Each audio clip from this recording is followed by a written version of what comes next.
Bien, buenas tardes a todos y todas de estudiantes de primero medio. Vamos a comenzar con la continuación de todo lo que hemos hablado anteriormente, que es el tema de la cuestión social en Chile. Hemos traspasado, hemos visto sobre las condiciones de vida, hemos hablado sobre las condiciones laborales, hemos hablado sobre la vida, las salitreras, y también sobre cómo fue la vida en general de las personas fines del siglo XIX, sociedad finisecular, y principios del XX. Entonces ahora nos corresponde el punto número 3, que es la organización obrera. ¿Qué es lo que es la organización obrera? Bueno, son todas aquellas organizaciones que surgieron a principios del siglo XX en Chile como respuesta o como para tratar de manifestar descontento o dar una solución, proponer soluciones a la explotación laboral que se fue dando en ese tiempo. Recordemos que desde el punto de vista laboral había mucha injusticias que se cometían en la época, que eran bastante comunes, que en la actualidad no se podrían dar, se dan, pero no es lo común con respecto a lo laboral. Entonces aparece este concepto de organización obrera y se entiende por organización obrera todas aquellas organizaciones que buscaron la solución a los problemas laborales de la época. Bien, ¿qué es lo que vamos a ver hoy día? Bueno, ante las agrupaciones populares, es que ante la escasa atención de las autoridades frente a la cuestión social, porque aquí se hacían oídos sordos a los problemas laborales y sociales que tenían los pobres, la autoridad no lo tomaba, no lo sentía como si fuera una prioridad. Los mismos afectados, es decir, la gente, comienza a generar instancias de autoayuda. ¿Y cuáles son esas instancias de autoayuda? Se forman organizaciones obreras como las mancomunales, las mutuales o las cooperativas. En el caso de la actualidad vendrían siendo muy parecido a lo que se conoce ahora como las ollas comunes. Es decir, si es que las autoridades de la época no respondían a la necesidad de alimentación, de vivienda, de salud que tenían las clases populares, lo que hicieron fueron organizarse entre ellos en mancomunales, mutuales y cooperativas, que eran organizaciones como centros eran muy parecidos a las juntas de vecinos, o si personas que tenían algún problema, como en el caso de las ollas comunes, ¿cierto? Que hay gente que no tiene trabajo, se organizaban, llevaban alimentos, en el caso, por ejemplo, de decir que un trabajador perdía alguna extremidad o tenía alguna enfermedad y se iban a ayuda de esos trabajadores porque recordemos que el Estado ni los empresarios tenían leyes que ayudasen a esos trabajadores en el caso de accidentes, no existían los seguros laborales. Por lo tanto, era una necesidad importante y esa necesidad fue cubierta por estas mancomunales, mutuales y cooperativas. Que entre paréntesis, la tarea va a consistir en buscar la diferencia entre una mancomunal, una mutual y una cooperativa. Pero eso lo vamos a hacer en la tutoría. Bien, con la ayuda bueno, lo que se buscaba aquí era ayuda monetaria y de servicios de sus integrantes. Se auxiliaban o se ayudaban con los problemas sociales que estos afectaban al grupo. Ya lo había nombrado anteriormente. Y en las imágenes tenemos que hay una manifestación de trabajadores. En esta época comienzan las huelgas. Y lo que se alcanza a leer ahí en la pancarta, ¿cierto? Que son 8 horas de trabajo, 8 horas de instrucción y 8 horas de descanso. O sea, se quería 8 horas laborales, 8 horas para poder estudiar y 8 horas para poder descansar. En eso se quería dividir el día. Y no 20 horas para trabajar y 4 horas para descansar, que era lo común en la época. Y abajo tenemos la Sociedad de Socorros Mutuos creada por Fermín Vivaceta en 1912, que tenía como objetivo, ¿cierto?, ir en ayuda de los trabajadores que quedaban sin trabajo. Bien, ¿qué pasaba con las agrupaciones ideológicas? Porque por un lado tenemos las agrupaciones espontáneas como las mutuales, las mancomunales, o las sociedades de resistencia, o la sociedad de ayuda, etcétera, etcétera, o algún grupo de personas que quisieran organizarse. Pero también existían agrupaciones ideológicas. En esta época comienzan a aparecer lo que se conoce como los partidos políticos o los partidos de izquierda. Porque recordemos que no lo vimos muy en profundidad esto, pero en el siglo XIX existían solamente dos, tres grandes partidos, digamos que tres. El primero el Partido Conservador, el Partido Liberal y el Partido Radical. Y el Partido Radical era actualmente como un demócrata cristiano, ¿cierto? Que puede ser de tendencia más de izquierda o de tendencia más de derecha. Entonces, en la época existían, en general, los partidos políticos eran partidos de élite. ¿Qué significa que sean partidos de élite? Que solamente participaba la clase alta. Pero con la irrupción del movimiento obrero para dar respuesta a los problemas sociales y laborales que surgieron ahí en el siglo XIX y siglo XX, comienzan a formarse agrupaciones políticas y partidos políticos que dan cabida a todas aquellas personas que querían una expresión política, pero que no pertenecían a la élite ni pertenecían a la clase alta, en este caso a los trabajadores. Entonces, por ejemplo, paralelamente se constituyen organizaciones populares con un marcado carácter ideológico, de izquierda, comunistas o socialistas. También aparecen, por ejemplo, algunas que se conocen como las sociedades de resistencia de corte anarquista, que también una de las tareas que vamos a trabajar es cuál es la diferencia entre el pensamiento socialista, comunista y anarquista. Bien, en 1909 aparece la Federación Obrera de Chile, creada por Luis Emilio Recabarren, que es la FOCH, de ideología marxista. Ya en 1842, habían aparecido los primeros escritos de Karl Marx y donde hablaba sobre esta idea de la dictadura del proletariado, de la lucha de clase entre los ricos y los pobres, en que los pobres manifestados o representados por los obreros tenían que tener representación política, y esta representación política se fue aumentando paulatinamente hasta que en 1909 se crea esta Federación Obrera de Chile, que es el abuelo del Partido Comunista y del Partido Socialista, que se fueron creando tiempo después. Bien, entonces por un lado tenemos que diferenciar las organizaciones que son netamente de ayuda, que son las mutuales y las cooperativas, pero también tenemos que diferenciarlas de las agrupaciones ideológicas. Recordemos que ideológica viene de ideología y es una forma de ver la vida que originalmente relacionada con el pensamiento político. En este caso ya comenzamos a diferenciar que comienza a haber un pensamiento más de derecha, representado por los empresarios, por la clase alta, la élite, los más acaudalados, y acá podemos ver la sociedad de resistencia de corte anarquista, que en la actualidad casi no existen, pero lo que se mantuvo en el tiempo fueron los partidos políticos que fueron creados en esa época, como el Partido Comunista y el Partido Socialista después. Bien, ya vimos las mutuales, la sociedad de resistencia, una de corte más social, la otra de corte ideológico, pero ¿cuáles fueron las respuestas que se dieron a los problemas? Bueno, habían soluciones que se propusieron, porque pensemos de que hay que visibilizar. Visibilizar significa de que si bien es cierto, el problema de las clases populares en Chile era bastante visible, porque la ciudad entera era un territorio bastante clasista, en donde la clase alta vivía en un sector de la población. En Santiago, por ejemplo, vivían en el centro de la ciudad. Después venía la clase muy baja que vivían en la periferia de la ciudad. Estamos hablando de lugares como Quinta Normal, Estación Central, para los que conocen Santiago.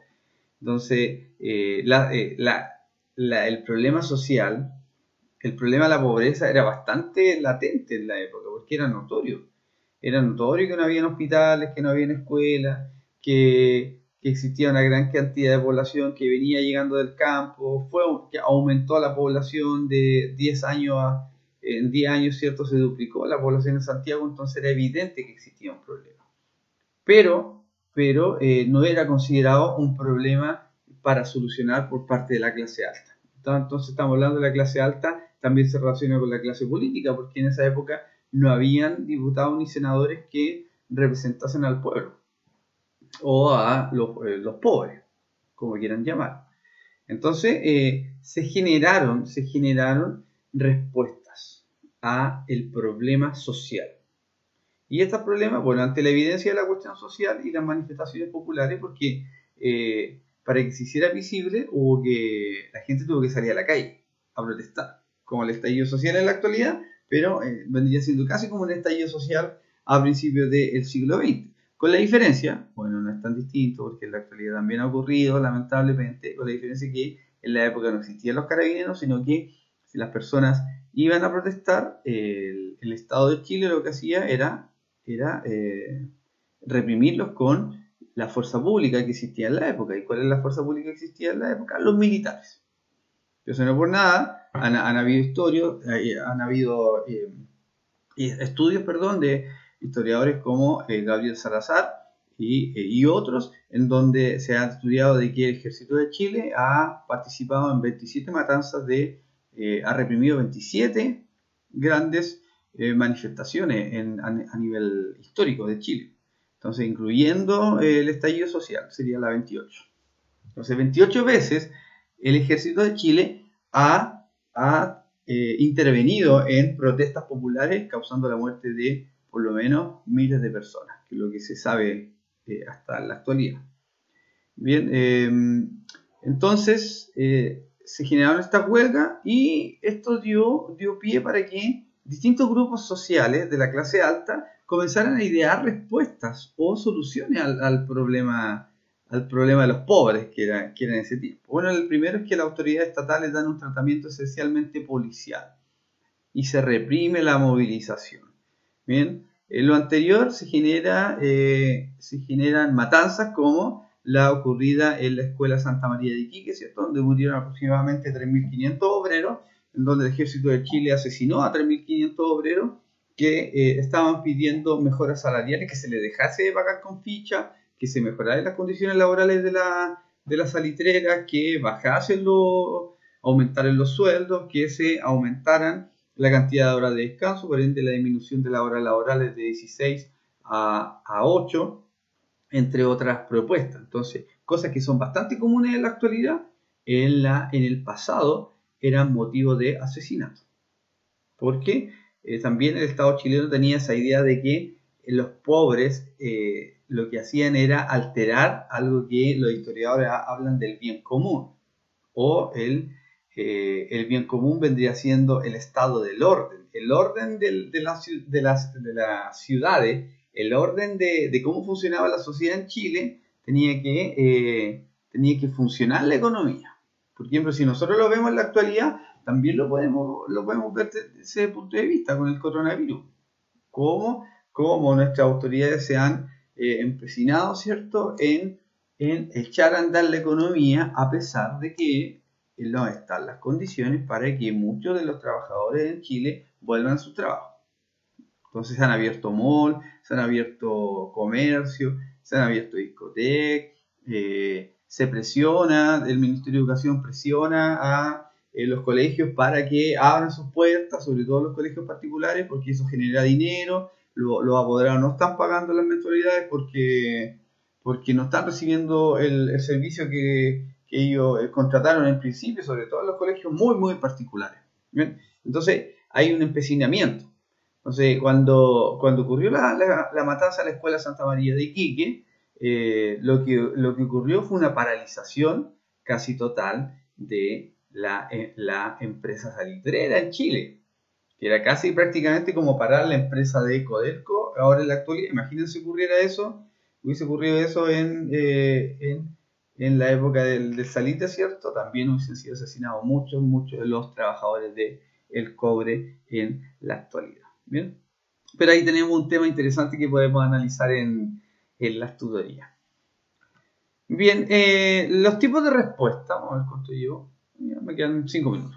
Los tipos de respuesta, estamos siempre en las soluciones de la cuestión social. Los tipos de respuestas que la oligarquía era todo el grupo de la clase alta que también tenía el poder económico y el poder político, mayormente niega la existencia de la problemática social, proponiendo caridad como método de superación de la pobreza. O sea, el Estado no se hacía cargo de la pobreza. Entonces lo que hacía era llamar a la caridad. Bueno, ¿qué es lo que es la caridad? Habían, sobre todo las esposas de los grandes políticos en Chile de la época de 1900 en adelante, hablemos del 1910 al 1920, estas esposas formaban escuelas, organizaban, ¿cierto?, a otras mujeres para que se crearan los primeros hospitales. Entonces los primeros hospitales en Chile, no en el mundo, perdón, los primeros hospitales en Chile fueron obras de la caridad de algunas mujeres de la clase alta. No de una responsabilidad del Estado como es en la actualidad, tener espacios públicos, tener educación, tener salud y tener vivienda, brindar lo que es esencial, ¿cierto?, producto de la cantidad de impuestos que se pagan en Chile. Entonces, en la época había caridad. Y eso habla de que el Estado no se hacía cargo de este problema. Bueno, la Iglesia Católica también plantea lo que se conoce como la doctrina social de la Iglesia a partir de la encíclica Rerum Novarum, que también la vamos a estudiar y que habla básicamente de el rol que tiene el católico, el rol que tiene el ciudadano católico con respecto al amor al prójimo, que aquí aparecen conceptos bastante interesantes como la solidaridad, el amor al prójimo, el desprenderse de los bienes. Entonces es una carta, bueno, las encíclicas son cartas que escriben los papas para poder entregar un mensaje. En este caso se escribe la encíclica Rerum Novarum, que habla sobre el problema social en Chile y cómo tiene que ser la respuesta del pueblo católico hacia esas personas que no tienen. Entonces ahí comienzan a aparecer conceptos como la caridad, comienzan a aparecer conceptos como la solidaridad, el desprendimiento de los bienes, la ayuda al prójimo, el amor al prójimo, y todo se fundamenta en las doctrinas que Jesús explicaba principalmente en sus parábolas. Es una postura bastante interesante de cómo abordar el problema, pero si uno va hilando más finito, lo interesante, quizás con la crítica de la historia que podemos hacer hacia atrás, podemos decir de que lo común o lo que uno hubiese esperado era que el Estado se hubiese hecho cargo de el problema. Quizás eso le parece un poco conocido con respecto a lo que está ocurriendo en este último año, que ya vamos en octubre, se va a cumplir un año desde el estallido social y después se van a cumplir bastantes meses, 10 meses del confinamiento que ha tenido la población producto del coronavirus. Entonces han sido un año difícil, pero que también nos da la posibilidad de poder comparar qué es lo que ocurría en Chile a principios del siglo XIX con lo que ocurre en Chile ahora en la primera mitad del siglo XXI. Y finalmente, algunos sectores laicos proponen una mirada más socialdemócrata de la problemática. Eso también lo vamos a estudiar, pero tiene que ver también que, básicamente, ¿quiénes son los laicos? Son personas que, si bien es cierto, pueden estar ligadas a la iglesia, pero que no son sacerdotes. Entonces tenemos dos personas, un sacerdote y un laico. El laico puede ser una persona que va a la iglesia, ¿cierto?, pero que no pertenece a la institución propiamente tal de la iglesia y que también comienzan a proponer una mirada más socialdemócrata a propósito de esto último que ha ido ocurriendo, que algunos políticos en Chile se han definido como socialdemócratas. Entonces la socialdemocracia quiere decir de que se gobierna para poder generar lo que se conoce como el bien común y aportar desde una política pública para que los pobres dejen de ser pobres, los ricos dejen de tener tanta riqueza, ¿cierto? En el fondo existe una distribución de esa riqueza. Entonces es un término medio entre la derecha y la izquierda, casi como una postura de centro. Bien. Y finalmente se generan una serie de leyes laborales, bueno, las matanzas, las presiones, la huelga, la creación de la sociedad de resistencia, las mancomunales, la creación de los grupos ideológicos, la creación de los grupos sociales, la respuesta de la Iglesia Católica. Existió una tremenda presión para que el Estado chileno generara leyes. Y estas leyes son las que a continuación vamos a nombrar.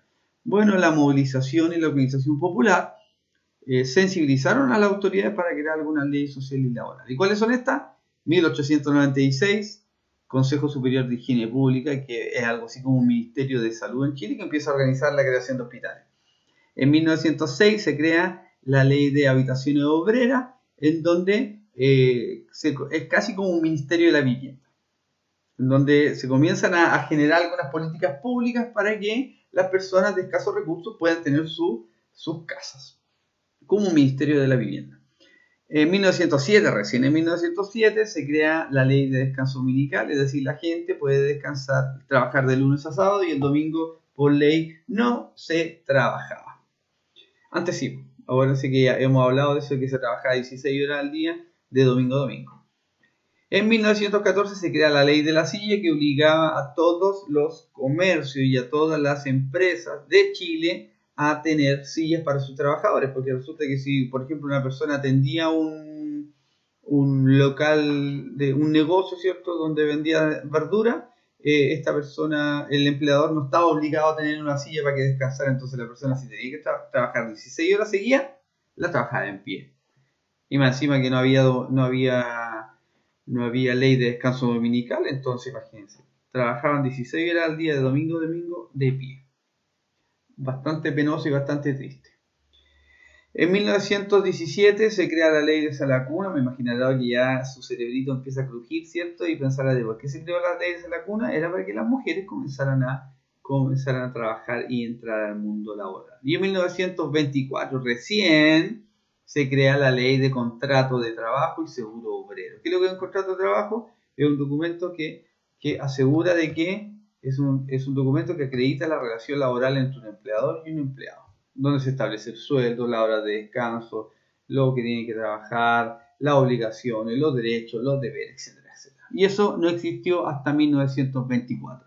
Y finalmente, la ley de seguro obrero, que era lo que explicábamos anteriormente. Si un trabajador o trabajadora tenía algún accidente laboral, era despedido. Y no se le pagaba nada, no se le pagaba ni uno, como decimos los adultos.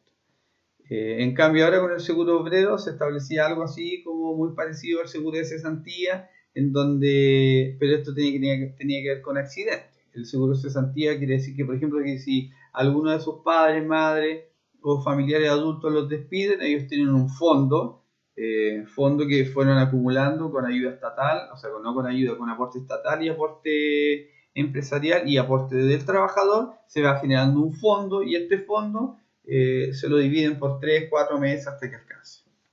Entonces, pero acá la diferencia es que el seguro obrero quería decir que, por ejemplo, si que una persona tenía un accidente, podía ir al hospital y este hospital podía extender incluso una licencia médica. ¿Ya? Entonces, podemos ver que este paquete de leyes costó. No es que haya sido algo gratuito. Lo que nosotros, las condiciones laborales en que nosotros trabajamos en la actualidad en Chile han sido logros no necesariamente de la voluntad política de la clase política, de la clase empresarial, sino que han sido un esfuerzo tremendo que ha causado miles de muertos de la clase trabajadora en Chile. Entonces, todo lo que se ha logrado en la actualidad se logró producto de muchas huelgas, de muchas matanzas y de muchas luchas de organizaciones que en la actualidad todavía existen, que se han ido desvirtuando con el tiempo, por supuesto, pero existen. Bien, queridas estudiantes, hemos visto el final de esta serie de clases sobre la cuestión social. La próxima semana vamos a comenzar a hablar de un tema parecido que tiene que ver con la revolución industrial europea desde el siglo XIX, que es el antecedente previo para poder comenzar a trabajar la Primera Guerra Mundial. Que les vaya muy bien, paz y amor.